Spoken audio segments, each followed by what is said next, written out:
Video के माध्यम से मैं आपको अमीटर और वोल्टमीटर का पाठ्यांक निकालना समझाऊंगा। बच्चों अक्सर आप लोगों को प्रॉब्लम होती है, आप लोग समझ नहीं पाते कि हम कैसे इस क्वेश्चंस को सॉल्व करें, तो आपकी मैं सारी दुविधा का हल इस वीडियो के माध्यम से देने वाला हूँ। बच्चों जो अमीटर का पाठ्यांक देखो, अगर फिगर में अमीटर लगा हुआ है तो वहां पर सिंबल कैपिटल ए यूज होगा, अगर वोल्टमीटर लगा हुआ है तो सिंबल वी यूज होगा। अमीटर जो होता है वो धारा के मान को बताता है, वोल्टमीटर किसी प्रतिरोध के सिरों पर उत्पन्न हुए विभवांतर की मात्रा को बताता है। अब हमारी बात समझो, अमीटर जहां पर लगा होगा वहां से जितनी धारा गुजरेगी उसकी जो मात्रा होती है वही अमीटर का पाठ्यांक होता है। और वोल्टमीटर जिस प्रतिरोध के सिरों पर लगा होगा तो उस प्रतिरोध के सिरों पर जितना बेटा विभवांतर उत्पन्न होगा वही वोल्टमीटर का पाठ्यांक होगा, वही रीडिंग वोल्टमीटर पढ़ कर देगा। पाठ्यांक का मतलब होता है वह अंक जो वोल्टमीटर और अमीटर के द्वारा पढ़ा जाए वही उसका पाठ्यांक है, जो रीडिंग उस पर रिप्रेजेंट होती है।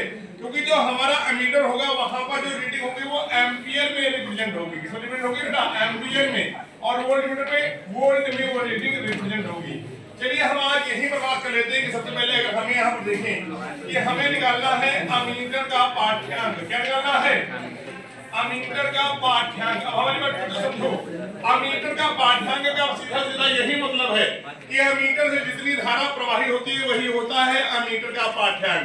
तो अमीटर के पाठ्यांक को निकालने का आपको पता होना चाहिए, यानी हमें धारा का मान चाहिए और धारा के मान को निकालने के लिए हमें V बराबर I R रिलेशन लगाना पड़ेगा। तो यानी हमें I निकालना है तो हमें V और R पता होना चाहिए। R का मतलब होता है परिणामी प्रतिरोध। तो सबसे पहले हम परिपथ के अंदर जो प्रतिरोध लगे हैं उनका हम परिणामी निकालें। अगर हम देखें 4 और 4 ये 8 ओम का प्रतिरोध है और 12 ओम के साथ समांतर क्रम में जुड़ा हुआ है, तो मान लो बेटा इसका जो परिणामी है वो R1 हो गया। तो 1/R1 बराबर 1/8 प्लस 1/12। 12 जो 48, 8 से 48, इनका जो एलसीएम आएगा वो 48 आएगा। इसमें ऊपर नीचे हम 6 से मल्टीप्लाई कराएंगे 6, इसमें ऊपर नीचे हम 4 से मल्टीप्लाई कराएंगे 6 + 4, तो 1/R1 बराबर कितना हो गया बेटा? 10/48। तो R1 कितना हो गया? 48/10, ये आएगा 4.8 ओम। आएगा बच्चों की नहीं आएगा? अब ये जो R1 है यहाँ का R1 इस 2 ओम के साथ श्रेणी में होगा, होगा कि नहीं होगा? तो माना परिणामी प्रतिरोध R हो गया। कितना हो गया?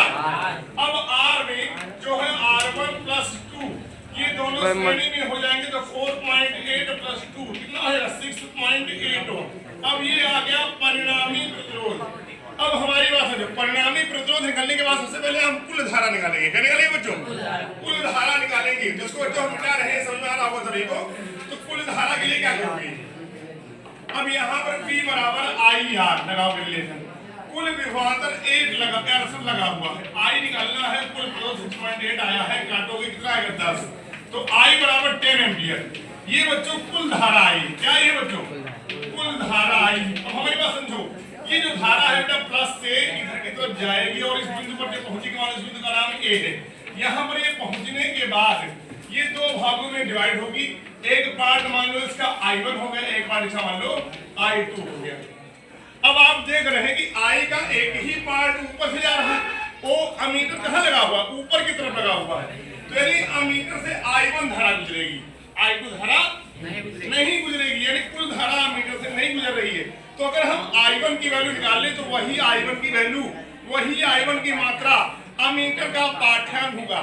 अब यहाँ पर हम धारा को डिवाइड करना शुरू करेंगे। धारा को क्या करना शुरू करेंगे? डिवाइड करना शुरू करेंगे। अब आपको पता होना चाहिए बेटा कि कुल धारा बेटा कितनी आई है? 10 एम्पियर आई है। अब 10 एम्पियर का एक पार्ट I1 और एक पार्ट I2 में बढ़ रहा है। तो अगर बेटा हमें I1 चाहिए, क्या चाहिए बेटा? I1।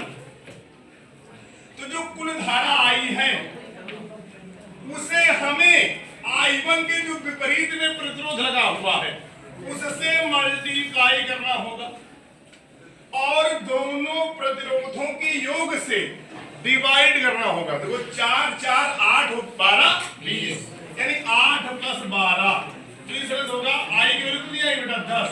I की नहीं आई है तो 10 × 12 बटे 20, 10 दूना 20, तो जहां तक 12, तो 6 एम्पियर। 6 एम्पियर बेटा किसकी रीडिंग आई? I1 की वैल्यू आई है।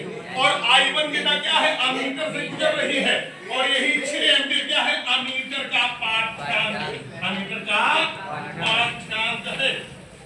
अभी आप देखो बेटा, यहाँ पर ये जो धारा आई थी, यहाँ से टोटल का टोटल जा रही है, यहाँ से 10 एम्पीयर की जा रही है। कितनी जा रही है? 10 एम्पीयर जा रही है कि नहीं जा रही? बोलो भैया। Yes sir. तो अगर यहाँ से 10 एम्पीयर जा रही है तो यहाँ पर कितनी वैल्यू निकलेगी बताओ? यहाँ से तो यहाँ पर जो विभवांतर होगा बेटा, विभवांतर कितना होगा? V बराबर आई आर। अब आपको पता है यहाँ पर I की वैल्यू कितनी है? 10 और R की वैल्यू कितनी है? 2। तो ये हो गया 20 वोल्ट। कितना हो गया? 20 वोल्ट। कोई दिक्कत हो बताओ बेटा? No sir. तो उम्मीद करते हैं सभी को समझाया।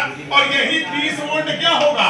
वोल्ट मीटर का पाठ्यांक, वोल्ट मीटर का पाठ्यांक, क्योंकि यही तो ओम वाले प्रतिरोध पर लगा हुआ है। अब हमारी बात समझो, आपको चाहिए फार्मूला समझ में आया हो, इसके लिए हम धारा विभाजन का आपको फार्मूला बताते हैं कि धारा का विभाजन आप कैसे करें जब दो प्रतिरोध समांतर क्रम में जुड़े हों। देखिए, हमको चित्र के माध्यम से समझाना चाहते हैं, इसी फार्मूले को आप फॉलो करिएगा। देखिए कैसे,